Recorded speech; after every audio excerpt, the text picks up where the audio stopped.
Bonjour à toutes et tous, je me présente, Michel Huard, je serai un de vos intervenants pour Climact.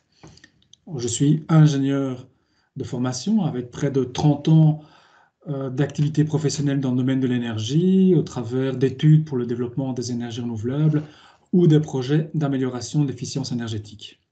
Aujourd'hui, par exemple, j'accompagne la mise en œuvre du plan climat de l'ULB pour son axe énergie.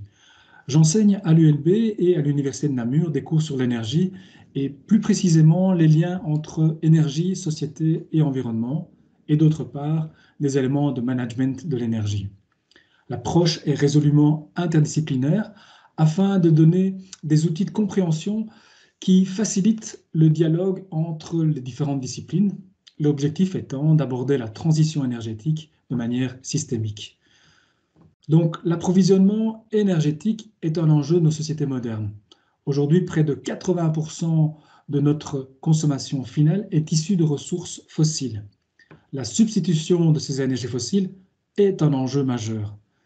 Mais comment cheminer dans cette voie qui substitue les fossiles par le renouvelable? C'est la question de départ de mon intervention à l'université d'été proposée pour Climact. Pour cela, je vous propose de développer trois questions. La première, c'est quoi les énergies renouvelables? Je vous proposerai un tour d'horizon des systèmes techniques qui transforment les flux renouvelables. Deux, comment estimer la ressource énergétique d'un territoire sur base des caractéristiques de différentes sources, des technologies actuelles et de l'espace rendu disponible. Trois, comment tendre vers 100% d'énergie renouvelable? Sa mise en œuvre est certes une question technologique, augmenter les capacités de production, développer la flexibilité, mais aussi et surtout une question sociologique dans la manière d'appréhender la demande d'énergie.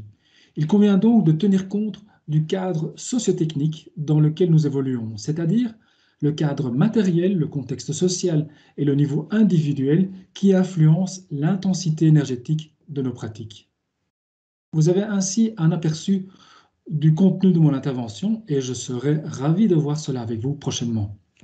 Au revoir.